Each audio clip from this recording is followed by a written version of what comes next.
Sometimes the deepest love shows up in the most unexpected ways. When grief drives us to desperate measures, we discover just how far we'll go to protect what matters most. 72-year-old Hank walked into the vet clinic with his beagle, Daisy, her face covered in strange brown lumps. The staff expected neglect, but what they found was something much more heartbreaking. This widower had been treating his dog the same way he once treated his dying wife. The brown lumps weren't from neglect. They were from a homemade salve, born out of love and loss. Dr. Elena Ruiz thought she'd seen everything, but Hank's gentle explanation left her speechless. What happens when a man's grief becomes his dog's salvation? Before we jump back in, tell us where you're tuning in from. And if this story touches you, make sure you're subscribed, because tomorrow I've saved something extra special for you. The alarm clock beside Hank Morrison's bed hadn't worked in 3 years, but he still wound it every night out of habit. Martha had given it to him on their 10th wedding anniversary, a simple brass timepiece with Roman numerals that she'd found at an estate sale. "Time is the most precious gift we can give each other," she'd said, wrapping her arms around his shoulders as he examined the intricate face. Now, at 72, Hank woke naturally at 5:30 each morning, his body trained by decades of routine that Martha's absence hadn't managed to break.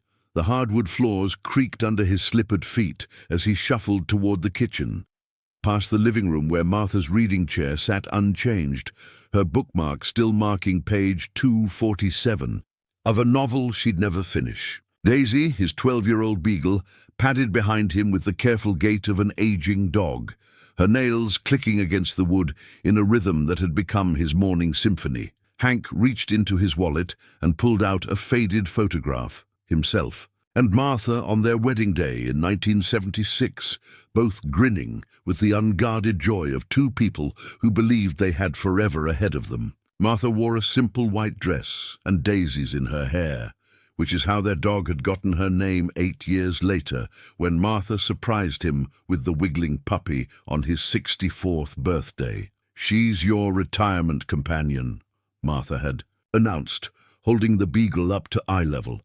"When you're done teaching, you'll need someone to keep you company while I'm at my book club meetings." They'd both laughed at the presumption. Martha was only 59 then, vibrant and healthy, with plans that stretched decades into their future. Neither of them imagined that the little beagle would outlive her. The morning ritual continued, as it had for the past 3 years. Coffee first, Martha's blend from the local roastery, though he only made half a pot now. Then toast with the strawberry jam Martha had canned the summer before her diagnosis. Daisy waited patiently by her bowl, understanding that breakfast came after the human rituals were complete. As Hank stirred his coffee, his gaze drifted to the kitchen window that overlooked Martha's garden. The raised beds she'd built with such enthusiasm sat mostly barren now, save for a few stubborn perennials that returned each spring without invitation. The tomato cages stood empty, like skeletal reminders of abundance that once was. Martha had spent hours out there, her hands dark, with soil, planning next season's vegetables while this season's were still growing. "Retirement is going to be wonderful," she'd said during their last spring together, sketching garden plans on graph paper. "We'll grow everything we need, maybe get some chickens. You can build me that greenhouse you've been promising for 20 years. Her eyes had sparkled with the kind of hope that makes promises feel like certainties. The diagnosis came in late July, just as her tomatoes were reaching their peak. Stage 4, pancreatic cancer. The doctor spoke in percentages and time frames that seemed to exist in some alternate reality, where Martha Morrison wasn't the strongest person Hank had ever known. She'd taught elementary school for 35 years, raising other people's children with the same fierce devotion she brought to everything else in her life. "We'll fight this," she'd said in the oncologist's office, reaching for Hank's hand with the same determination she'd shown when tackling difficult students or broken appliances. "We've got too much living left to do." But cancer, they learned, doesn't negotiate with determination, no matter how pure. The treatments began in August. Chemotherapy sessions that left Martha exhausted and nauseous. Radiation appointments that burned her skin despite the careful lotions and creams the nurses recommended. Hank became an expert in things he'd never wanted to understand. White blood cell counts, tumor markers, pain management protocols. Martha handled it all with the grace she brought to everything, even as her body betrayed her. It was during those long autumn months that Martha began experimenting with homemade remedies to complement her medical treatment. She researched natural ingredients that might soothe her radiation-damaged skin, mixing herbs and oils in small batches like a gentle alchemist. The salve she developed, a blend of calendula, comfrey, and beeswax with a few drops of lavender oil, seemed to provide some relief when the prescribed creams fell short. "It's not magic," she'd told Hank as he helped her apply it to the angry red patches on her chest. "But it feels like love, doesn't it? Like I'm doing something more than just enduring." Her hands had grown thin by then, the wedding ring loose on her finger, but they remained steady as she mixed her concoctions. Hank learned to make the salve under Martha's careful instruction. She wrote the recipe in her journal, the same leather-bound notebook where she recorded everything from grocery lists to profound thoughts about their life together. "Just in case," she'd said. Though neither of them wanted to acknowledge what that phrase really meant. Martha died on a Tuesday in February, with snow falling outside their bedroom window and Daisy curled at the foot of the bed. Her last words were about the dog. "Take care of our girl, Hank. She's going to need you more than you think." Even in her final moments, Martha was planning for others, considering needs that hadn't occurred to anyone else. Now, 3 years later, Hank moved through their home like a curator in his own museum. Martha's coffee cup remained in the cabinet, washed but unused. Her gardening gloves hung on their hook by the back door. The throw pillow she'd embroidered with their wedding date stayed positioned exactly where she'd left it on the couch. These weren't shrines exactly, but they weren't quite memories either. They were the physical remnants of a life that felt too large to dismantle. 25 miles away, Dr. Elena Ruiz was beginning her own morning routine at the Millbrook Veterinary Clinic. At 42, she was starting over in a town where everyone knew everyone else's business, but nobody knew hers yet, which was exactly how she'd wanted it when she'd taken the job 6 months ago. The divorce had been finalized in Chicago just before Christmas, ending 18 years of marriage to a man who'd grown tired of coming second to her veterinary practice. "You care more about other people's animals than your own family," David had said during their last argument, and Elena hadn't been able to argue the point. She did care deeply about her patients. Perhaps too deeply, as her ex-husband frequently pointed out. But saving animals was what she'd trained for, what she was good at, what made sense in a world that often seemed determined to break hearts. The clinic itself was a converted Victorian house with hardwood floors that creaked like Hank's, and examining rooms that had once been parlors and bedrooms.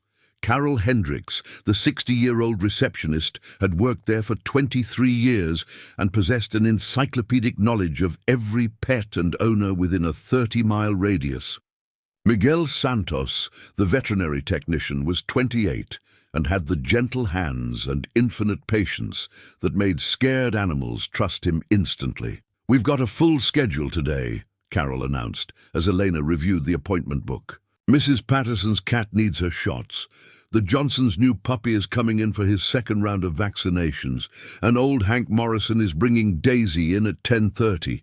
Carol's voice carried the particular tone reserved for clients who required special consideration. Elena had heard Hank's name mentioned several times since she'd arrived in Millbrook. The retired high school English teacher who'd lost his wife to cancer and rarely left his house except for grocery shopping and church. The man who'd turned down every dinner invitation and casserole delivery from well-meaning neighbors. The widower who talked to his beagle like she was a person and treated her like she was made of spun glass. "What's wrong with the dog?" Elena asked, making a note in the margin of the appointment book. "Not sure," Carol replied, adjusting her reading glasses. Hank sounded worried on the phone, which isn't like him. He's usually very matter-of-fact about Daisy's care, but yesterday he called twice to confirm the appointment time, and he asked specifically to see you instead of Dr. Patterson. Dr. Patterson was the clinic's owner and senior veterinarian, a 70-year-old man who'd been treating Millbrook's animals since Elena was in elementary school. The morning passed quickly with routine appointments and minor emergencies. The usual mix of vaccinations, ear infections, and anxious pet owners who needed as much reassurance as their animals. Elena had always been good at the human side of veterinary medicine, understanding that treating animals often meant treating the people who loved them. It was a skill that had served her well in Chicago and was proving equally valuable in her new small-town practice. At exactly 10:30, Elena heard the clinic's front door chime and Carol's warm greeting. Through the reception area window, she caught her first glimpse of Hank Morrison, a tall, lean man with silver hair and clothes that suggested he'd dressed more carefully than usual for the visit. Daisy walked beside him on a well-worn leather leash, her beagle head held high with the dignity of a dog who knew she was deeply loved. Elena had seen hundreds of aging beagles in her career, and Daisy looked typical for her breed and age. Slightly overweight, moving with the careful deliberation of arthritic joints, but alert and responsive to her surroundings. What struck Elena immediately were the brown patches covering the dog's face and ears, raised bumps that looked concerning under the waiting room's fluorescent lighting. Hank's eyes met hers through the window, and she saw something there that was achingly familiar, the look of someone who'd already lost too much and couldn't bear to lose anything more. It was an expression she'd seen in her own mirror during the worst days of her divorce, when every small crisis felt like it might be the thing that finally broke her completely. "Mr. Morrison." Elena stepped into the waiting room, extending her hand. "I'm Dr. Ruiz.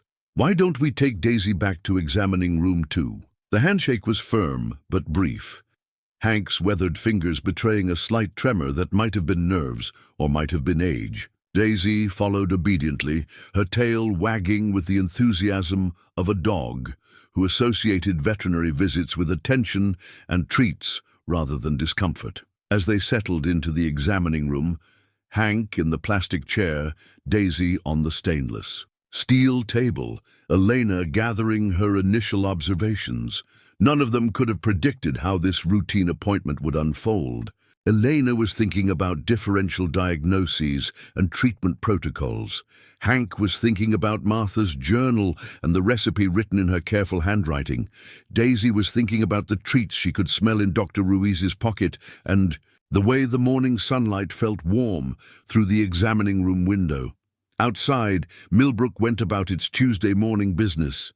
School buses delivered children to classrooms, shop owners unlocked their doors, and neighbors exchanged greetings over fence lines. It was the kind of peaceful, predictable day that made small-town life appealing to people like Elena, who craved stability, and challenging for people like Hank, who had too much time to think about everything he'd lost. But inside examining room 2, 3 lives were about to intersect in ways that would surprise them all, beginning with a simple question about brown lumps on an old dog's face, and leading toward truths about love, loss, and the courage required to keep living when the person who made life meaningful is gone. The brown lumps had appeared 3 days ago, scattered across Daisy's muzzle and ears like small dark coins pressed into her fur. Hank first noticed them Sunday morning when she lifted her head from her water bowl, droplets catching the kitchen,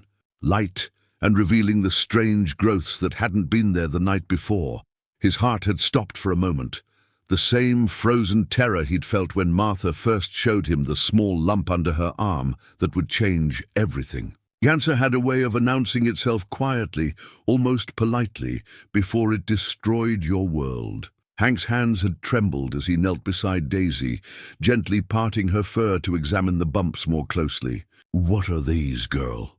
he'd whispered, his voice thick with a fear that surprised him with its intensity.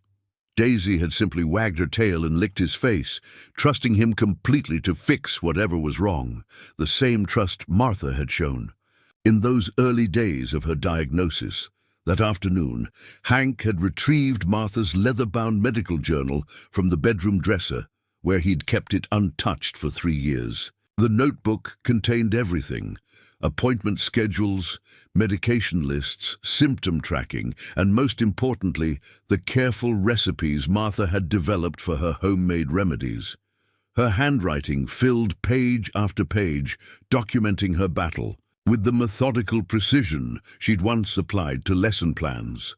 The salve recipe appeared on page 37, written in Martha's neat script with small notes in the margins about measurements and effectiveness. For radiation burns and skin irritation, she'd written at the top.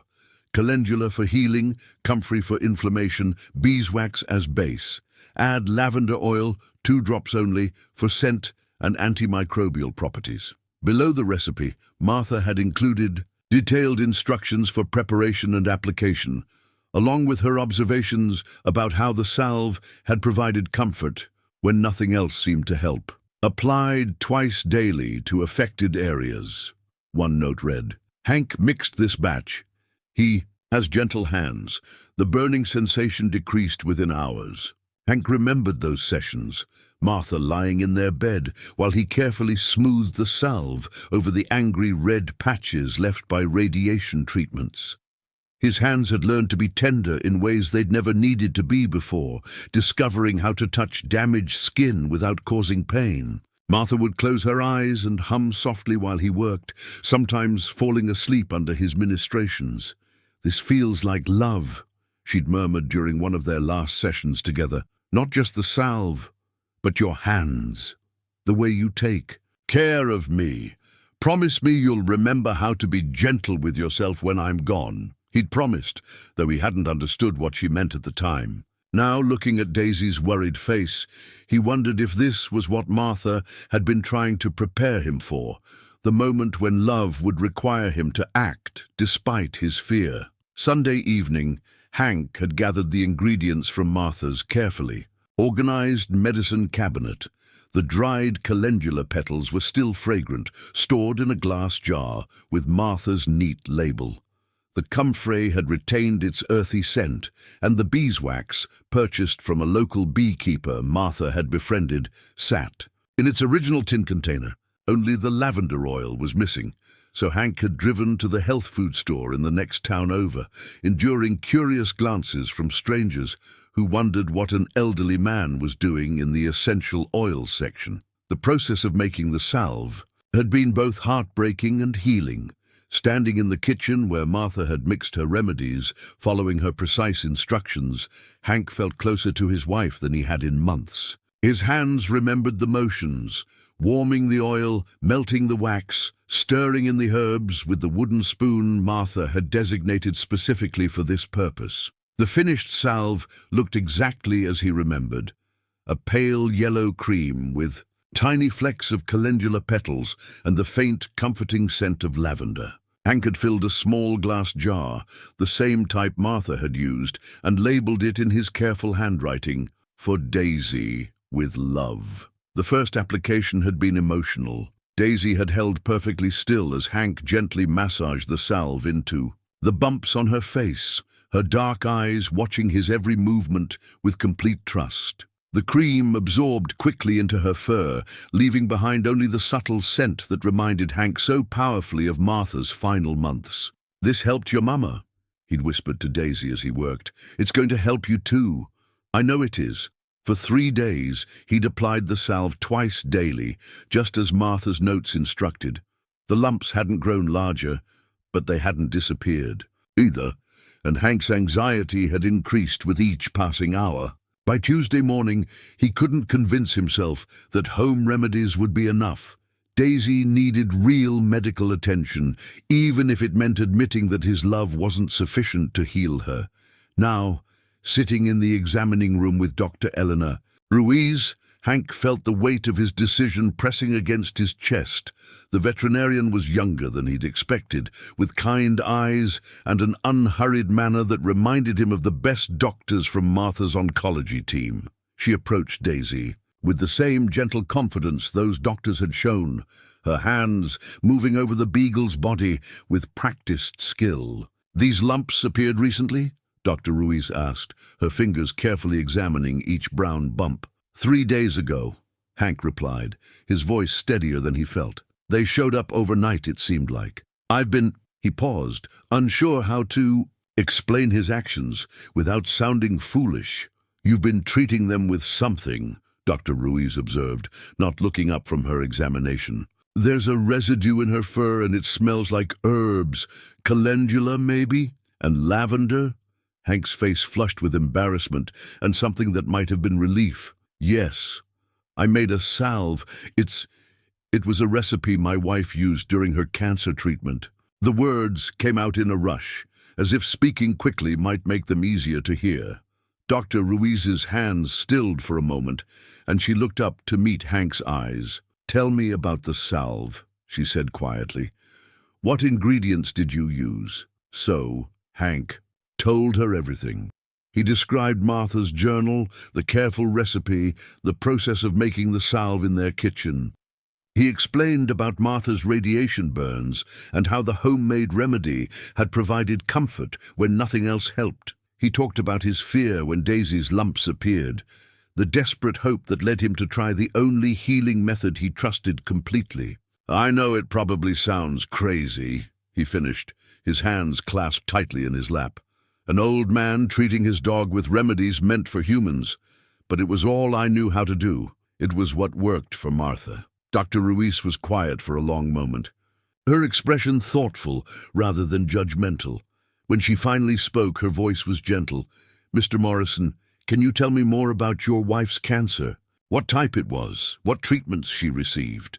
The questions opened a floodgate Hank hadn't realized was there. He found himself describing Martha's diagnosis, the months of chemotherapy and radiation, the way she'd faced each treatment with courage he could barely comprehend. He talked about her research into complementary remedies, her determination to fight the cancer with every tool available. "She was the strongest person I ever knew," he said, his voice cracking slightly. "She never gave up, never stopped looking for ways to get better. The salve was just one thing, but it helped her feel like she was doing something active, something hopeful. When I saw those lumps on Daisy, I thought—" He stopped, unable to finish the sentence. "You thought you could help her the way you helped your wife," Dr. Ruiz said softly. "You thought love and the right remedy might be enough." Hank nodded, tears threatening for the first time since Martha's funeral. "I couldn't save her," he whispered, "but maybe I could save Daisy." Dr. Ruiz reached across the examining table and briefly touched Hank's hand, a gesture of comfort that broke something loose in his chest. "Mr. Morrison," she said, "the ingredients you used in that salve are actually quite good for skin conditions. Calendula has anti-inflammatory properties, comfrey can promote healing, and lavender has mild antimicrobial effects. You weren't being foolish. You were using your knowledge to care for someone you love." The relief that flooded through Hank was almost overwhelming. For 3 days he'd carried the fear that he was being irresponsible, that his grief had clouded his judgment. To hear a professional validate his actions felt like absolution. "But," Dr. Ruiz continued gently, "we do need to determine what these lumps actually are. They might be something that responds well to topical treatment, or they might require a different approach entirely. Would you be willing to let me do some tests? I'd like to take a small sample for examination and maybe run some blood work to make sure Daisy's overall health is good." Hank looked at Daisy, who was accepting Dr. Ruiz's attention with the patient dignity that had always been her hallmark. "Will it hurt her?" "Very minimally, less than getting a vaccination. And Mr. Morrison, I want you to keep using that salve while we wait for results. If it's been providing comfort, there's no reason to stop." For the first time in 3 days, Hank felt like he could breathe properly. The young doctor wasn't dismissing his efforts or treating him like a foolish old man. Instead, she was building on what he'd already done, adding her expertise to his love in a way that honored both. The tests were gentler than Hank had expected. Dr. Ruiz worked with practiced efficiency, taking a small tissue sample from one of the larger lumps, while Miguel held Daisy steady with reassuring whispers. The beagle barely flinched, more interested in the treats Miguel offered than the brief discomfort of the procedure. "We should have results by Thursday," Dr. Ruiz explained as she labeled the sample vials. "In the meantime, continue with the salve twice daily. And Mr. Morrison," she paused, her expression thoughtful, "would you mind sharing your wife's recipe with me? From a medical standpoint, I'm curious about the proportions she used." Hank felt a flutter of pride mixed with grief. Martha would have been pleased to know her careful research was being taken seriously by a professional. "I have her journal at home," he said. "She wrote everything down. Ingredients, measurements, even notes about how it felt when applied." "Your wife sounds like she approached her treatment very systematically," Dr. Ruiz observed, removing her examination gloves. "That kind of documentation is actually quite valuable. Many patients don't track their responses to complementary therapies as carefully as they should." The blood draw was equally straightforward, Daisy accepting the needle with the stoic patience of a dog who'd learned to trust medical procedures. As they prepared to leave, Dr. Ruiz handed Hank a care sheet with instructions for monitoring the lumps and signs to watch, for that might indicate changes. "Call immediately if you notice any increase in size, color changes, or if Daisy seems uncomfortable," she said. "But honestly, based on what I can see, these look like benign sebaceous cysts. They're common in older dogs, especially beagles. The salve you've been using might actually be helping keep them from becoming irritated." The drive home felt different than the anxious journey to the clinic. Daisy sat in her usual spot in the passenger seat, her face turned toward the open window to catch the spring breeze. Hank found himself noticing things he'd missed on the way there: the dogwood trees blooming white along Main Street, the new paint on the old Methodist church, the way the afternoon light made everything look softer and more hopeful. At home, Hank settled into his evening routine with a lightness he hadn't felt in days. He retrieved Martha's reading glasses from their permanent spot on his nightstand. She'd always said they helped her see the fine print in her medical journals more clearly. The glasses had been sitting there untouched since her death, another small monument to the life they'd shared. Now, holding them up to the light, Hank was struck by how small they seemed. Martha had always appeared larger than life to him, a presence filling their home with energy and purpose. But these delicate wire-rimmed glasses reminded him that she'd been human-sized after all, a woman who'd needed reading glasses to see clearly, and had chosen frames with tiny flowers etched into the temples because they made her smile. He'd never been able to move the glasses. They belonged on that nightstand, the same way Martha's coffee cup belonged in the kitchen cabinet, and her gardening gloves belonged on their hook by the back door. These weren't conscious decisions to preserve shrines. They were simply places where Martha's things lived, and Hank couldn't imagine them anywhere else. But tonight, for the first time in 3 years, he picked up the glasses and used them for their intended purpose. Martha's journal opened to the salve recipe, and through her lenses her handwriting appeared crisp and clear, as if she'd written it yesterday. "Calendula flowers, 1/4 cup, dried," he read aloud to Daisy, who had settled beside his chair. With a contented sigh. "Olive oil, 1/2 cup, warmed gently, steep for 20 minutes, strained through cheesecloth." The instructions continued in Martha's methodical style, each step carefully explained with notes about timing and technique. In the margins, Martha had added observations that Hank was seeing clearly for the first time. "Batch No. 3 worked best, increased. Calendula to 1/3 cup," read one note. Another, "Hank worried about oil temperature, but his instincts were perfect. Trust his gentle hands." There was even a small heart drawn next to the final instruction. Apply with love. This is the most important ingredient. Reading Martha's private thoughts about his involvement in her care brought tears to Hank's eyes. He'd been so focused on following her instructions perfectly that he hadn't realized she was documenting his contributions too. In her careful handwriting, he could see himself through her eyes, not as a helpless observer of her illness, but as a partner in her healing. The phone rang just as Hank was closing the journal, startling both him and Daisy.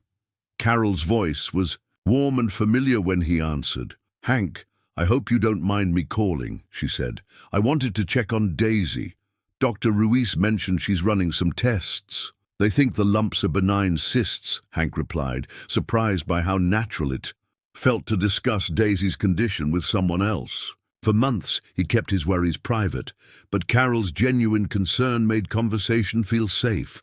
"That's wonderful news," Carol said. "You know, I lost my husband 8 years ago, not to cancer, but to his heart. And I remember how every little thing with our dog Max became a crisis. When you've already lost so much, the thought of losing more feels unbearable." Hank had known Carol casually for years. She'd been Martha's friend from their book club. But this was the first time either of them had acknowledged their shared experience with loss. "How did you manage it?" he asked. "The worry, I mean." "I learned to accept help," Carol said simply. "It took a while. I kept thinking I had to handle everything alone, prove I could manage, but eventually I realized that letting other people care about Max was actually honoring what Jim and I had built together. Love doesn't diminish when it's shared." After they said goodbye, Hank sat quietly with Carol's words.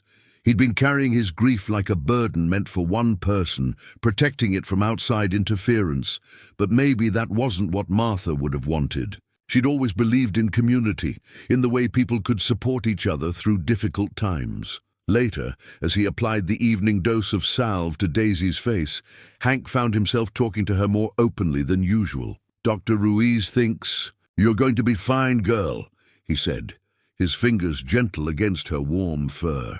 "And she respects what we've been doing, what your mama taught us about healing." Daisy's tail thumped against the kitchen floor, and she licked Hank's wrist when he finished with the salve, a small gesture of gratitude that felt like forgiveness for all his worry. That night, Hank left Martha's reading glasses on the kitchen table instead of returning them to the nightstand. It was a tiny change, barely noticeable, but it felt significant. The glasses had served their purpose tonight, helping him see Martha's words clearly. Maybe they could continue to be useful rather than simply preserved. Before bed, he looked at the care sheet Dr. Ruiz had given him, her clear handwriting providing a roadmap for the days ahead. For the first time since Daisy's lumps appeared, Hank felt like he wasn't navigating the crisis alone. He had professional guidance, community support, and, perhaps most importantly, a growing sense that Martha's love could work through other people's hands as well as his own. Thursday arrived with the tentative warmth of early spring, and Hank found himself checking the clock more frequently than usual as he waited for Dr. Ruiz's call about Daisy's test results. He'd scheduled the follow-up appointment for that afternoon, but knowing that answers were coming made the morning stretch endlessly. To occupy his hands and mind, Hank decided to attempt something he hadn't done in 3 years: recreate Martha's homemade dog treats. Daisy had been watching him with increasing interest as he moved around the kitchen, her beagle nose detecting familiar scents that triggered memories of better times. In the pantry, he found Martha's recipe box, a wooden container painted with small blue flowers that she'd kept organized with the same precision she brought to everything else. The dog treat recipe was written on a stained index card in Martha's early handwriting. This had been one of her first attempts at cooking for Daisy, back when the puppy was still learning the rules of their household. "Peanut butter oat treats for our girl," the card read. 2 cups oats, 1 cup flour, ½ cup natural peanut butter, 2 eggs, ¼ cup water. Mix, roll, cut with bone-shaped cookie cutter. Bake 350 degrees 15 minutes. Makes Daisy's tail wag and Hank smile. The last line made Hank's chest tighten with bittersweet emotion. Even in something as simple as a dog treat recipe, Martha had been thinking about both of her loved ones, considering how her actions would affect everyone in their small family. As he gathered ingredients, Hank remembered the Sunday afternoons, when Martha would bake treats while he graded papers at the kitchen table. Daisy would position herself strategically between them, knowing that cookie-making sessions often resulted in dropped ingredients or generous samples. The kitchen would fill with the warm smell of baking oats, and Martha would hum while she worked, creating the kind of domestic symphony that made their house feel completely like home. The phone rang just as Hank was mixing the dough, and Dr. Ruiz's voice carried good news. "The biopsy confirmed what I suspected," she said. "Benign sebaceous cysts, very common in older dogs. No sign of malignancy, no indication that they'll cause health problems. The blood work looks excellent too. Daisy's overall health is quite good for a 12-year-old beagle." Relief flooded through Hank so completely that he had to sit down. "So she's going to be fine, more than fine. And Mr. Morrison, I have to tell you, the tissue around the cysts shows signs of healthy healing response. I think your wife's salve recipe is actually contributing to Daisy's well-being. You should continue using it." After hanging up, Hank looked at Daisy with tears in his eyes. "You hear that, girl? You're healthy. Your mama's recipe is working." Daisy wagged her tail and nudged his hand, somehow understanding that the phone call had brought good news. The dog treats came out of the oven golden brown and smelling like the Sunday afternoons Hank remembered. Daisy accepted her sample with the enthusiasm of a dog who recognized familiar flavors, her tail maintaining a steady rhythm that seemed to say everything was right with the world again. That evening, his daughter Sarah called from California. At 43, she was busy with her own life. A demanding job in software development, a husband who traveled frequently for work, twin teenagers who kept her constantly busy. Sarah called dutifully every few weeks, but their conversations had become stilted since Martha's death, both of them struggling to navigate their relationship without Martha's gentle mediation. "How are you doing, Dad?" Sarah asked, and Hank could hear the careful concern in her voice. Since Martha's death, Sarah had appointed herself the monitor of his well-being, asking probing questions about his eating habits, his social interactions, his general state of mind. "Actually, I had some good news today," Hank said, and found himself telling Sarah about Daisy's scare, the vet visit, and the positive test results. He described Dr. Ruiz's professionalism, her respect for Martha's salve recipe, and how relieved he felt to know Daisy was healthy. "Dad, you didn't tell me Daisy was sick," Sarah said, and her voice carried the exasperation that had become familiar in their conversations. "You can't just handle everything by yourself. What if something serious had been wrong? What if you needed help getting her to the vet?" "But I did get help," Hank replied, confused by her reaction. "I took her to a professional. I followed medical advice. Everything worked out fine." "That's not the point. You waited 3 days before calling a vet. You were treating her with homemade remedies instead of seeking proper care immediately. What if—" "The remedies were helping," Hank interrupted, feeling defensive. "The veterinarian said so herself. Sometimes love and knowledge combined can actually be the right approach." Sarah was quiet for a moment. When she spoke again, her tone was softer but still worried. "Dad, I know you miss Mom, but you can't keep living like she's still there, following her recipes and her methods for everything. You need to accept that. And things have changed." The criticism stung because it contained enough truth to be uncomfortable. Hank was following Martha's methods, using her recipes, maintaining her systems. But he wasn't living in denial. He was living with love, honoring the wisdom Martha had shared with him during their 45 years together. "Your mother was a smart woman," he said quietly. "Her ideas about healing, about caring for others, they didn't stop being valuable when she died." The vet confirmed that the salve recipe is medically sound. "Maybe I'm not clinging to the past. Maybe I'm using the gifts Martha gave me." "I just worry about you," Sarah said, and Hank could hear tears in her voice. "You're all alone in that house, talking to the dog, following Mom's old routines. It doesn't seem healthy." "I'm not as alone as you think," Hank replied, thinking about Carol's phone call, Dr. Ruiz's kindness, the way the veterinary staff had treated both him and Daisy with respect and compassion. "And maybe some routines are worth keeping because they connect us to the people we love." After they hung up, Hank sat quietly in his kitchen, watching Daisy sleep peacefully in her bed beside the stove. Sarah's concern came from love, he knew, but it also came from a fundamental misunderstanding of what grief looked like from the inside. She saw his adherence to Martha's ways as inability to move forward, but for Hank, those connections felt like strength rather than weakness. The homemade dog treats sat cooling on the counter, filling the kitchen with the scent of oats and peanut butter, a small act of love that connected past and present. Tomorrow, he would take some to the vet clinic as a thank you gesture, sharing Martha's recipe with people who had shown such kindness to him and Daisy. It wasn't about living in the past. It was about carrying forward the best of what he'd learned about love. The second follow-up appointment arrived 2 weeks later, and Hank entered the veterinary clinic with a container of Martha's dog treats and a lightness in his step that hadn't been there before. Daisy's lumps had shown remarkable improvement. Several had shrunk noticeably, and the remaining ones appeared less inflamed under the continued application of the homemade salve. "Mr. Morrison, this is wonderful progress," Dr. Ruiz said as she examined Daisy's face. "The combination of the salve and time has been very effective. How has she been feeling?" "More energetic," Hank replied, watching as Daisy submitted to the examination with calm patience. "She's been asking for longer walks, and yesterday I caught her trying to chase a squirrel in the backyard.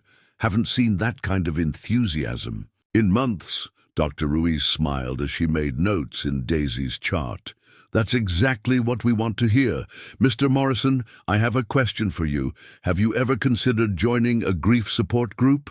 I ask because you mentioned feeling isolated, and I think you might benefit from connecting with others who've experienced similar losses." The suggestion caught Hank off guard. "I'm not much of a group person," he said automatically. "Never have been." "I understand the reluctance," Dr. Ruiz replied gently, "but grief can be incredibly isolating, especially when you're dealing with it alone. There's a group that meets at the community center every Thursday evening. Very low-key, just people sharing their experiences and supporting each other."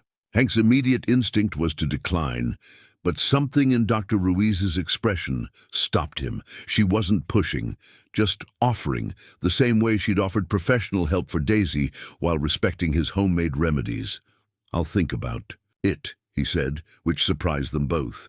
The drive home took Hank past the community center, a low brick building where Martha had volunteered for various committees over the years. She'd always been the social one in their marriage, the person who remembered neighbors' birthdays and organized potluck dinners.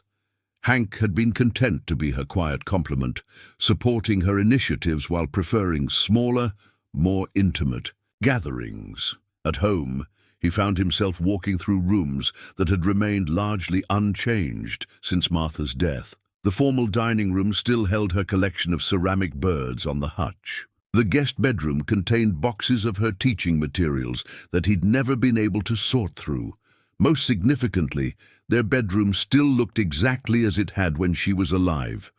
Her jewelry box on the dresser, her books on the nightstand, her side of the closet untouched. For the first time, instead of comfort, these preserved spaces brought a question. Was he honoring Martha's memory or avoiding the reality of his own life? In the garage, Martha's gardening tools hung in neat rows on the pegboard she'd installed the spring before her diagnosis. Her hand trowel, pruning shears, and work gloves waited patiently for tasks that would never come. The tools were high quality, well maintained. Martha had always believed in buying good equipment and taking care of it properly. Hank lifted down her favorite spade, feeling the worn wooden handle that had shaped itself to Martha's grip over years of use. These tools represented hundreds of hours Martha had spent creating beauty, growing vegetables, nurturing the small ecosystem she'd built in their backyard. They deserved to be used, not memorialized. The realization led him to Martha's garden notebooks, stored in a plastic container on the garage shelf. She'd kept meticulous records of what she'd planted, when she'd planted it, and what had succeeded or failed each season. The final notebook contained plans for the garden she'd never been able to create, a retirement project that would have filled their golden years with fresh vegetables and cut flowers. Her last entries were dated 6 months before her diagnosis, full of optimism and detailed planning. "Expand the herb garden next spring," one note read. "Hank promised to build raised beds for easier maintenance. Plant lavender along the back fence. The scent will attract bees and remind me of my grandmother's garden." The plans were beautiful and practical, accompanied by sketches showing exactly where each plant would go. Martha had researched companion planting, soil amendments, and watering schedules with the same thoroughness she'd brought to everything else. Looking at her careful drawings, Hank could almost see the garden as she'd envisioned it, abundant, organized and designed to provide years of satisfaction. That evening, Dr. Ruiz made an unexpected house call to check on Daisy's progress. She arrived just as Hank was sitting on his back porch, Martha's garden notebooks spread across the small table. "I hope you don't mind," she said. "I was driving by and saw your lights on. I wanted to see how Daisy was doing at home." The excuse was transparently kind. Dr. Ruiz lived across town, and there was no reason for her to be driving by. But Hank found himself grateful for the company. Daisy greeted the veterinarian with enthusiasm, showing off her improved energy by bringing her favorite tennis ball. "These are Martha's garden plans," Hank said, gesturing to the notebooks. "She had such detailed ideas for what we'd do with the property after I retired. I've been thinking it's a shame to let all this research go to waste." Dr. Ruiz sat down beside him and examined the sketches with genuine interest. She was incredibly thorough. "Look at this companion planting chart. She really understood how different plants support each other." She paused, studying a particularly detailed diagram. "Have you considered implementing some of these ideas?" "I'm not much of a gardener," Hank admitted. "Martha was the one with the green thumb. I just helped with the heavy lifting." "But you learned by helping her, didn't you? And you successfully made her salve recipe. Sometimes we know more than we think we do." The observation was gentle but pointed. Hank had been thinking of himself as Martha's assistant rather than her partner. But the truth was more complex.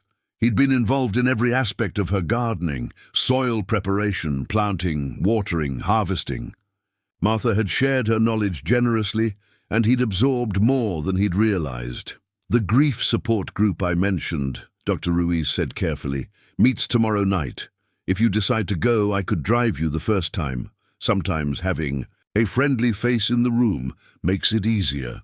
Hank looked at Martha's garden plans, then at Daisy playing contentedly in the yard that could become something beautiful again. "Maybe," he said, "maybe it's time to try some new things." Hank discovered Martha's unfinished quilt on a rainy Saturday morning while searching for her sewing box to mend a tear in Daisy's favorite blanket. The quilt had been stored in the bedroom closet, carefully folded in tissue paper with a note, pinned to the top.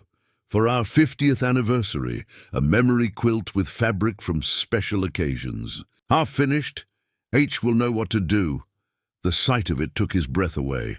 Martha had been working on this project during the months before her diagnosis, cutting squares from fabric that told the story of their life together. He recognized pieces of the dress she'd worn to their first Christmas party as a married couple, a scrap from the curtains in their first apartment, fabric from the baby clothes they'd saved hopefully for grandchildren who never came, and a square cut from his old teaching shirt that Martha had always said brought out the blue in his eyes. The quilt top was perhaps 60% complete, with neat rows of squares arranged in a pattern that would have created a beautiful whole. Martha's careful stitching showed in every seam, and her planning was evident in the way colors balanced across the design. In her methodical way, she'd labeled each piece on the back with tiny writing indicating its origin and significance. Hank sank into Martha's sewing chair, holding the unfinished quilt against his chest as emotion overwhelmed him. This wasn't just a craft project, it was a love letter, a tangible representation of their shared history that Martha had been creating as a surprise for their golden anniversary. They'd only made it to 47 years together. The grief hit him harder than it had in months. He'd thought he was adjusting, learning to live with Martha's absence, but finding this unfinished project felt like losing her all over again. All her hopes and plans, cut short by cancer that had no respect for love or intentions or carefully laid plans for the future. Daisy seemed to sense his distress, padding over to rest her head on his knee while he cried. Her warm weight was comforting, a reminder that he wasn't completely alone, even in his deepest sorrow. Dr. Ruiz arrived an hour later for what had become a regular Saturday check-in, ostensibly to monitor Daisy's progress, but actually to ensure Hank was managing well. She found him still in the sewing room, the quilt spread across his lap, his eyes red with tears. "I'm sorry," she said softly, taking in the scene. "Should I come back later?" "No, please stay," Hank said, his voice thick with emotion. "I found this today. Martha was making it for our 50th anniversary. She never got to finish it." Dr. Ruiz studied the quilt with the same careful attention she brought to examining animals. "It's beautiful work. She was very skilled, and look at all these fabrics. Each one must have a story." 47 years of stories, Hank confirmed. She saved fabric from everything important. Our wedding, vacations, holidays, special occasions. She was going to surprise me with it. His voice broke on the last words. Dr. Ruiz sat down in the chair across from him, her expression thoughtful. "Hank, have you ever considered finishing it yourself?" The suggestion struck him as impossible. "I don't know how to quilt. I don't even know how to sew properly. This was Martha's area of expertise." "But you could learn," Dr. Ruiz said gently. "There are quilting groups, classes, people who could teach you, and you wouldn't be doing it alone. Martha left you a pattern to follow, and she labeled everything so carefully. It's almost like she was preparing someone else to complete her work." Hank's immediate reaction was resistance. The idea of fumbling through Martha's careful craftsmanship felt like desecration. But as he looked more closely at the quilt, he began to see what Dr. Ruiz meant. Martha's organization was impeccable. Each piece was marked, the pattern was clear, and her notes included detailed instructions for the next steps. "I'd ruin it," he said. "My stitching isn't nearly as neat as hers was. Maybe it doesn't have to be identical to hers," Dr. Ruiz replied. "Maybe it just has to be made with love. After all, this quilt represents your shared life. Wouldn't it make sense for it to show both of your hands?" The idea was both terrifying and appealing. Completing Martha's quilt would require learning new skills, accepting help from others, and making peace with the fact that his contribution wouldn't match her level of expertise. But it would also mean honoring her vision, creating something beautiful from the materials she'd chosen, and preserving their shared memories in a way that could last for generations. "There's a quilting circle that meets at the library," Dr. Ruiz continued. "My neighbor, Mrs. Chen, is part of the group. She's been quilting for 50 years and loves teaching newcomers. I could introduce you if you're interested." Mrs. Chen, Hank, remembered her from neighborhood gatherings, a widow in her 70s with gentle hands and infinite patience. Martha had always spoken fondly of her, mentioning her beautiful garden and her kindness to newcomers in their neighborhood. "She knew Martha," Hank said, the realization bringing comfort rather than pain. "They used to exchange recipes and garden tips." "She did know Martha," Dr. Ruiz confirmed, "and she mentioned to me once that she'd offered to help Martha with quilting projects. But Martha preferred to work independently. Maybe this is a chance for that collaboration to happen after all." That evening, Sarah called with her usual worried check-in, and for the first time in months, Hank had something positive to share. He told her about finding the quilt, about the possibility of learning to finish Martha's work, about the potential connections with Mrs. Chen and the quilting group. "Dad, that sounds wonderful," Sarah said, and her voice carried genuine enthusiasm rather than concern. "Mum would love knowing that you're completing something she started, and learning to quilt, that's such a constructive way to work through grief." The conversation felt different than their recent calls.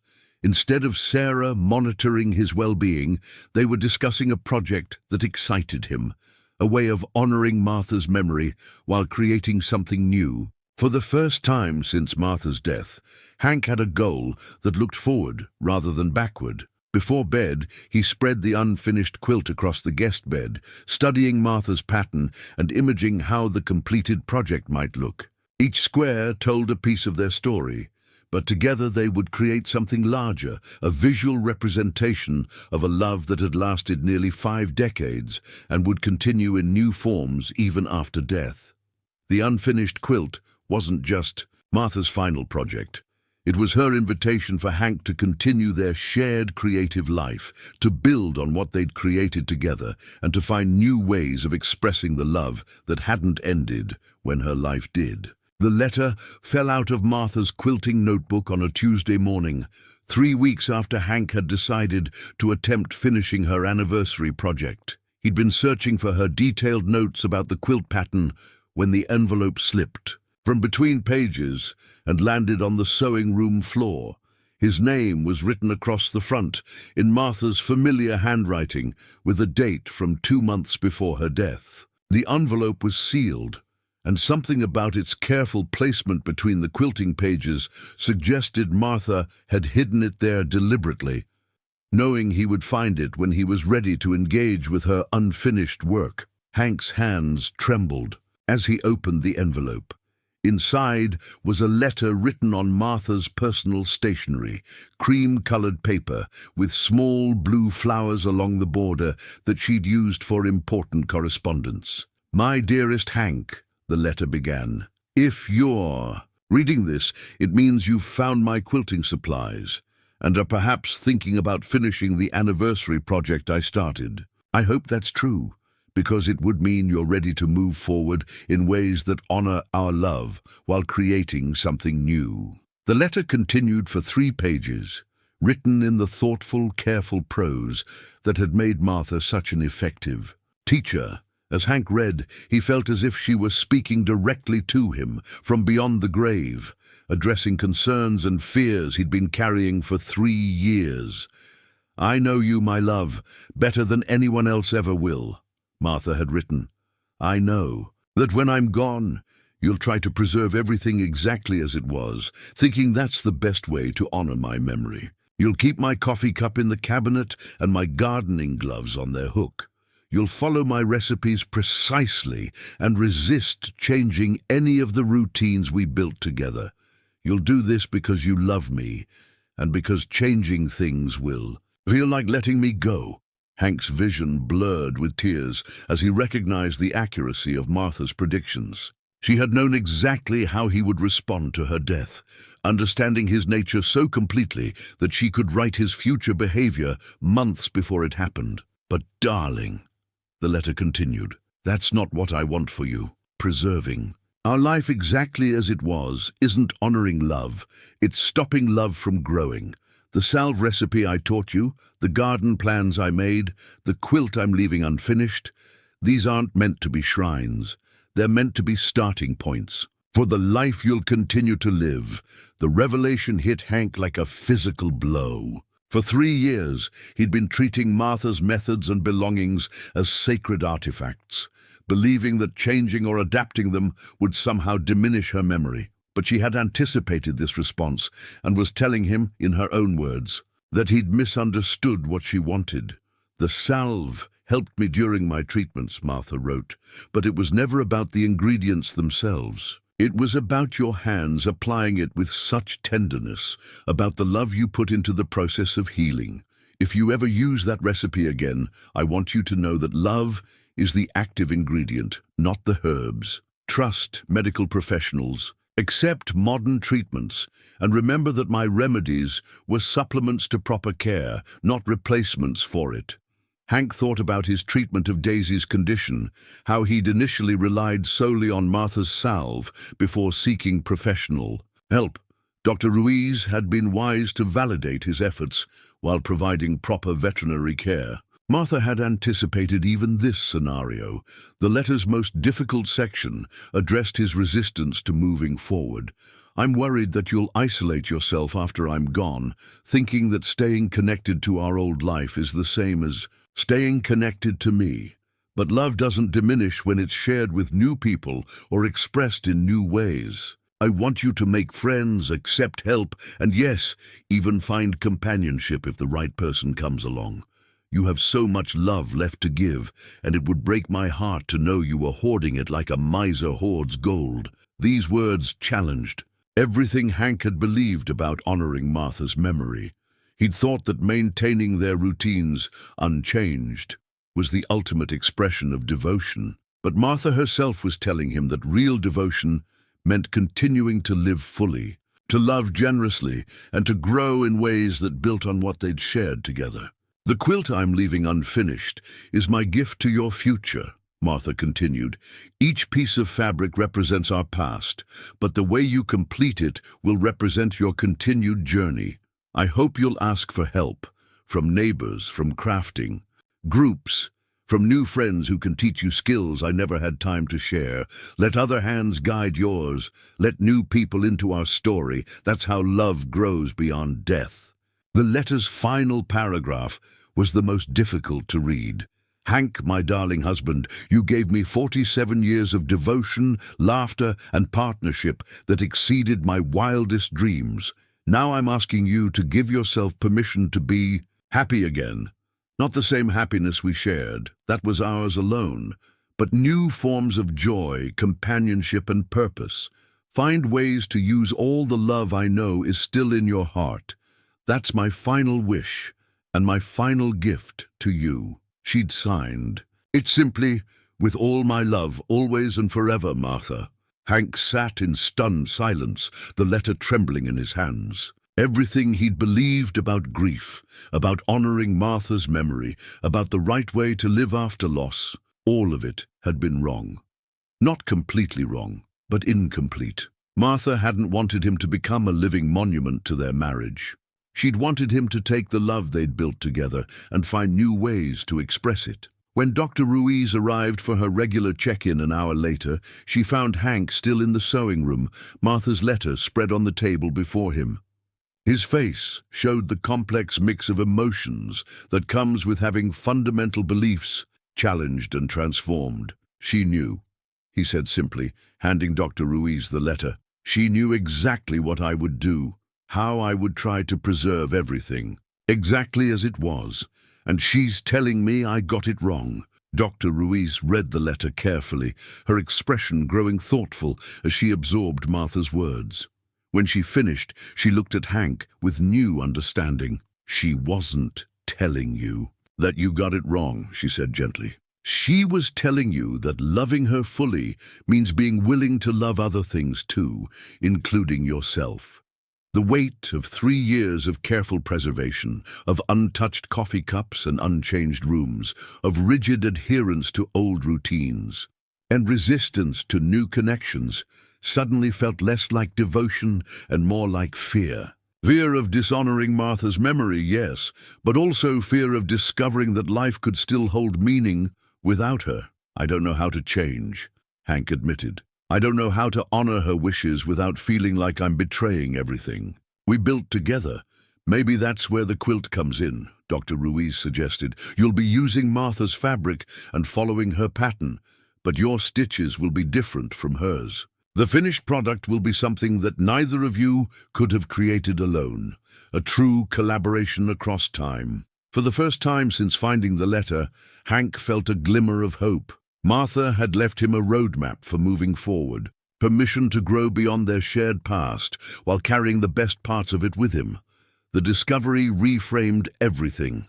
The grief support group Dr. Ruiz had suggested, the possibility of new friendships, even the idea of completing Martha's quilt with help from others. Martha's letter wasn't just a revelation, it was an invitation to live again. Martha's letter changed everything, but change itself required courage that Hank had to summon one decision at a time. The first step came that very evening when he called Dr. Ruiz and asked about the grief support group she'd mentioned weeks earlier. "I think I'm ready," he said, his voice steady despite the fear coursing through him. "Martha's letter. She wanted me to connect with people, to accept help.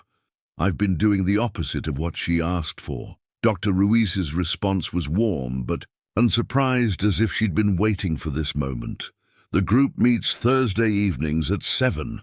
Would you like me to pick you up for the first meeting? Sometimes having a familiar face helps with the initial anxiety." "Yes," Hank said without hesitation. "Yes, I'd appreciate that." Thursday evening arrived with the soft light of late spring, and Hank found himself more nervous than he'd been in decades. He'd chosen his clothes carefully, not the faded work shirts he'd been wearing for months, but the blue button-down that Martha had always said made him look handsome. It felt like putting on armor for a battle he wasn't sure he could win. The community center's meeting room held 12 people, arranged in a circle of folding chairs. Dr. Ruiz introduced him to the group facilitator, a gentlewoman named Patricia, who'd lost her husband to Alzheimer's 5 years earlier. The other members welcomed him with the kind of understanding that comes from shared experience. No excessive sympathy, no awkward platitudes, just quiet recognition of a fellow traveler on a difficult journey. "We go around the circle and share whatever feels important," Patricia explained. "There's no pressure to talk on your first visit, but if you'd like to, we're here to listen." Hank listened as others shared their stories. A woman whose son had died in a car accident, a man whose wife had succumbed to a sudden heart attack, a younger woman dealing with the loss of her mother to dementia. Each story was unique, but the themes were universal. The struggle to find meaning after loss, the challenge of rebuilding identity when half of yourself was gone, the slow work of learning to live with absence. When the circle reached him, Hank surprised himself by speaking. "My name is Hank Morrison," he began, his voice quiet but clear. "My wife Martha died 3 years ago from pancreatic cancer. I thought I was honoring her memory by keeping everything exactly as it was when she was alive. But I found a letter this week that told me I was wrong. She wanted me to keep living, keep growing, keep loving. I'm here because I don't know how to do that, and I'm hoping you can help me figure it out." The response was immediate and supportive, nods of recognition, gentle murmurs of understanding. And from Patricia, a smile that conveyed both compassion and hope. "That's a beautiful beginning, Hank, and what courage it took to recognize that your grief needed to evolve." After the meeting, several members approached him with quiet words of encouragement and offers of friendship. Carol, the receptionist from the veterinary clinic, had been part of the group for 2 years following her husband's death. "I was so glad to see you here," she said. "This group saved my life in the early days, not dramatically, but quietly, by giving me a place where missing Jim wasn't something I had to hide or apologize for." The drive home with Dr. Ruiz was comfortable and reflective. "How do you feel?" she asked as they pulled into his driveway. "Scared," Hank admitted, "but also lighter somehow. Like I've been carrying a weight I didn't have to carry alone." "That's exactly right," Dr. Ruiz replied. "Grief shared is grief divided. And Hank, I want you to know that helping you through this has helped me too. I've been dealing with my own losses, my own fears about starting over. Watching your courage has inspired my own." The next morning, Hank made a decision that would have been unthinkable a week earlier. He called Mrs. Chen and asked if she'd be willing to help him finish Martha's quilt. Her response was immediate and enthusiastic. "Oh, Hank, I would be honored," she said, her voice warm with genuine pleasure. "Martha and I talked about quilting many times. She was always too independent to ask for help, but I sensed she might have enjoyed the company. When would you like to start?" They arranged to meet Saturday morning at Hank's house, so Mrs. Chen could examine the unfinished quilt and assess what would be needed to complete it. The intervening days gave Hank time to continue processing Martha's letter and its implications for his life. He began making small changes, using Martha's coffee cup for his morning coffee instead of leaving it untouched in the cabinet, moving her reading glasses from the nightstand to the kitchen, where they could be useful for reading recipes and garden catalogues. These weren't dramatic gestures, but they felt significant, like steps toward a life that honored Martha's presence without being frozen by her absence. Saturday morning brought Mrs. Chen to his door with a large basket of quilting supplies and a smile that reminded Hank why Martha had spoken so fondly of her. She was a small woman in her 70s with silver hair and eyes that sparkled with intelligence and kindness. "Let me see what Martha created," she said, following Hank to the sewing room. Her reaction to the unfinished quilt was immediate and appreciative. "Oh, this is beautiful work. Look at this pattern." She was creating a double wedding ring design with all these meaningful fabrics, and her piecing is exquisite. "Hank, this is going to be a masterpiece when it's finished." Mrs. Chen spent an hour examining Martha's work, explaining the pattern structure and identifying what remained to be done. "The hardest part is already complete," she assured him. "Martha finished all the complex piecing. What's left is mainly assembly and quilting, which we can absolutely do together. I'll teach you and you'll learn. It's going to be a wonderful project." They set up a schedule, Saturday mornings at Hank's house, with Mrs. Chen providing instruction and Hank doing as much of the actual work as possible. "This is your quilt now," she said firmly. "I'm just the guide. Your hands need to be the ones that complete what Martha started." The first lesson was both frustrating and rewarding. Hank's large, weathered hands struggled with the delicate work of quilting, his stitches uneven and hesitant compared to Martha's precise needlework. But Mrs. Chen was patient and encouraging, showing him techniques for controlling the needle and maintaining consistent tension. "Every quilter's stitches are different," she told him when he expressed frustration with his uneven work. "Martha's were precise and careful because that's who she was. Yours are going to be strong and steady because that's who you are. The quilt will be more beautiful because it shows both of your personalities." Meanwhile, his involvement with the grief support group was deepening. He attended the second meeting with less anxiety, and by the third, he was contributing regularly to the discussions.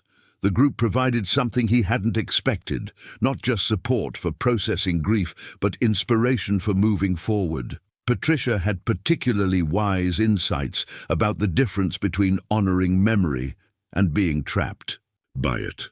"The people we love don't want to be our prisons," she said during one session. "They want to be our wings, the love that lifts us up to keep flying." Hank also began taking concrete steps toward other changes Martha's letter had encouraged. He submitted an application for a community garden plot, thinking about the detailed plans Martha had left behind. The application required a statement of purpose, and Hank wrote about wanting to create a memorial garden that would honor Martha's love of growing things while providing fresh produce for the local food bank, a combination of remembrance and service that felt true to Martha's values. Sarah's next phone call brought news that surprised them both. "Dad, I've been thinking about flying out for a visit," she said. "Not because I'm worried about you, though I am, always, but because I miss you, and because it sounds like you're doing some really positive things. I'd love to see Martha's quilt and meet Dr. Ruiz and this Mrs. Chen you've been telling me about." The conversation marked a shift in their relationship. Instead of Sarah monitoring his well-being from a distance, they were planning a visit based on mutual affection and shared interest in his new projects. "I think your mother would be proud of both of us," Hank said. And for the first time since Martha's death, saying those words brought joy rather than pain. As the weeks passed, Hank felt himself changing in ways that were subtle but profound. He was still the same man who loved Martha deeply, but he was no longer the man whose love had nowhere to go except backward toward memories. Dr. Ruiz's friendship, Mrs. Chen's patient teaching, the support group's understanding, and above all, Martha's own permission had created space for his love to grow in new directions. The community garden application was approved, and Hank began preparing for the memorial garden that would blend Martha's careful plans with his own vision for sharing abundance with others. The quilt was taking shape under his improving hands, becoming something neither he nor Martha could have created alone. Most importantly, he was building connections that honored Martha's wish for him to continue living fully. Everything was coming together toward a resolution that would fulfill Martha's final gift to him, the permission to love life again. The memorial garden dedication was scheduled for a Saturday morning in late June, 3 months after Hank had found Martha's letter and begun the transformation it inspired. The community garden plot he'd been assigned sat at the corner of the shared space, receiving morning sun and afternoon shade, exactly as Martha's plans had specified for her herb garden. Hank arrived early, carrying a small cooler of homemade lemonade and the memorial stone he'd commissioned from a local craftsman. The stone was simple granite, engraved with Martha's name, her dates, and the quote from her letter that had become his guiding principle: "Love grows beyond death." Below the inscription, the stonecutter had carved a small design of intertwined flowers that Martha would have loved. Dr. Ruiz was the first to arrive, bringing fresh flowers from her own garden and a warm smile that had become as familiar as family. Over the months of working together on Hank's transformation, their friendship had deepened into something neither had expected, but both treasured. She'd found in Hank a reminder that healing was possible at any age, while he'd discovered in her the kind of generous, professional compassion that made the world feel less lonely. "The garden looks beautiful, Hank," she said, examining the neat rows of herbs and vegetables he'd planted according to Martha's detailed plans. Basil and oregano grew alongside tomatoes and peppers, with marigolds scattered throughout as natural pest deterrents, exactly as Martha had envisioned. "She would be so proud of what you've created here." Mrs. Chen arrived with several members of the quilting group, all of whom had heard about the dedication through the network of connections that small towns naturally create. She carried a basket of fresh strawberries from her own garden, along with the final squares of fabric that would complete Martha's quilt once Hank finished the quilting process they'd been working on together. "The last stitches are always the most meaningful," Mrs. Chen had told him during their previous Saturday session. "They're the ones that transform individual pieces into a unified whole." Carol from the veterinary clinic came with Miguel, both of them bringing their own memories of Martha from the years when she'd brought their various pets for care. The grief support group members arrived as a loose collective, Patricia carrying a potted lavender plant that would bloom throughout the summer and release Martha's favorite fragrance into the memorial space. Sarah's arrival was the most emotional moment of the morning. She'd flown in from California the day before, bringing her husband Tom and their teenage twins, Hank's grandchildren, who rarely visited but had wanted to be part of this ceremony, honoring the grandmother they remembered. With love and respect, Sarah looked around the garden with tears in her eyes, seeing her father's transformation made visible in the organized abundance of growing things. "Dad, this is incredible," she said, hugging him tightly. "Mom's plans, but your hands making them real. It's perfect." When everyone had gathered in a loose circle around the memorial plot, Hank found himself unexpectedly nervous. He'd prepared words for this moment, but facing the small crowd of people who'd supported his journey felt more overwhelming than he'd anticipated. Daisy sat beside him, her face now completely clear of the lumps that had started this whole transformation. Her presence a reminder of how much had changed since that anxious morning at the veterinary clinic. "I want to thank you all for being here," Hank began, his voice steadier than he felt.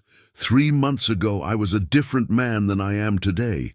I was trying to honor Martha's memory by preserving everything exactly as it was when she died, thinking that changing anything would diminish what we'd shared. I was wrong. He paused, looking at the faces around him. Dr. Ruiz's encouraging smile, Mrs. Chen's patient wisdom, Sarah's proud tears, the understanding nods from his grief support friends. Martha left me a letter that changed my understanding of love and loss.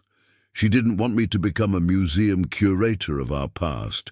She wanted me to take the love we'd built together and find new ways to express it, new people to share it with, new purposes that would honor her values while serving the living world. Hank gestured to the garden around them, where Martha's carefully planned herbs were already attracting bees and butterflies. This garden represents Martha's vision, but it's also my commitment to continue growing. Everything we harvest here will go to the food bank, feeding people who need nourishment. The herbs will be dried and shared with anyone who wants them. The flowers will brighten this community space for everyone to enjoy. He knelt and placed the memorial stone at the head of the main herb bed, its granite surface already warming. In the morning sun, Martha Morrison taught me that love doesn't end with death. It transforms. It finds new expressions, new purposes, new ways to make the world better. This garden is one of those expressions. After the memorial stone was placed, Mrs. Chen stepped forward with a carefully wrapped bundle that everyone present recognized as something significant. "Hank," she said, her voice carrying the formality of important moments, "there's one more dedication we need to make today." She unwrapped the bundle to reveal Martha's completed quilt, finished through the collaboration of Hank's determination and Mrs. Chen's patient teaching. The double wedding ring pattern gleamed in the morning sunlight, each fabric square telling part of the story of Hank and Martha's 47-year marriage. The blue from Martha's favorite dress, the yellow from their kitchen curtains, the soft pink from baby clothes they'd saved in hope, all of it woven together in a design that spoke of continuity and love. The gathering fell silent as Mrs. Chen held up the quilt, displaying the full beauty of Martha's vision brought to completion. Hank's stitching was visible throughout, different from Martha's precise needlework, but strong and steady, creating texture and depth that neither could have achieved alone. This quilt began as Martha's surprise for your 50th anniversary, Mrs. Chen announced to the group, but it has become something more, a collaboration between past and present, between what was and what continues to be. Every stitch that Hank added honored Martha's design while contributing his own love and learning. Sarah stepped closer to examine the intricate work, tears streaming down her face as she recognized fabrics from her own childhood, pieces of her first Halloween costume, scraps from the curtains in her teenage bedroom, a square cut from her high school graduation dress that Martha had saved for decades.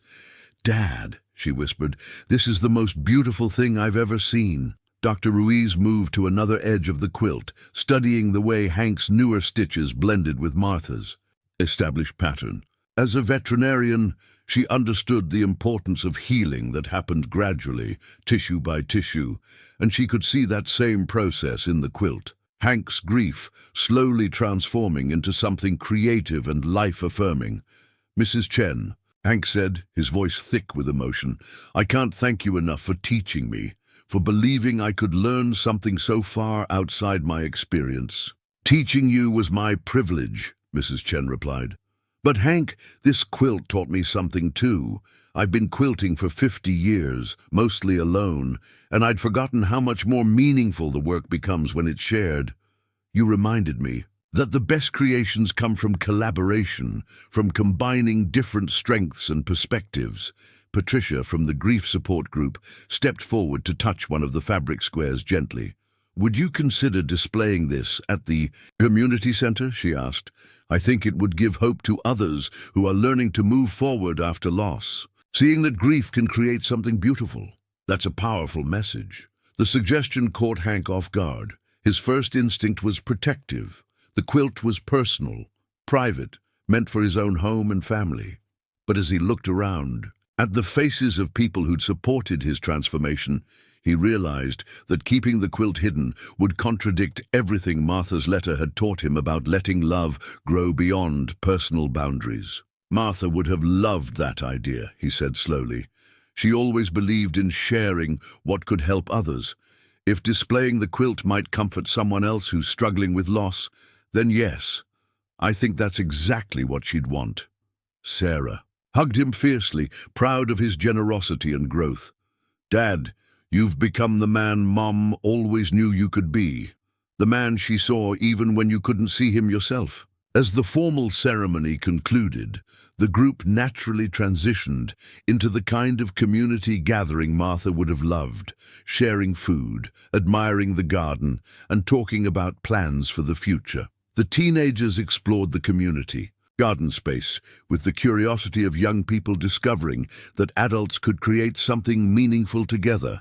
Tom, Sarah's husband, struck up conversations with other gardeners about sustainable growing practices and community support systems. Dr. Ruiz found herself in deep conversation with Mrs. Chen about the intersection of healing arts, veterinary medicine, and quilting, both requiring patience, precision, and the understanding that broken things could become whole again through careful attention and skilled hands. Hank moved through the gathering with a lightness he hadn't felt in years, accepting congratulations and thanks, but more importantly, offering support to others who mentioned their own struggles with loss and change. The grief support group had taught him that healing worked both ways, receiving help and giving it, learning and teaching, being comforted and comforting others. As the morning drew to a close, Hank stood beside Martha's memorial stone with Daisy at his side, looking out over the garden that would feed others and the quilt that would inspire hope. The memorial stone caught the sunlight, its engraved words reminding everyone present that love truly does grow beyond death, finding new expressions and touching new lives in ways that honor the past while serving the present.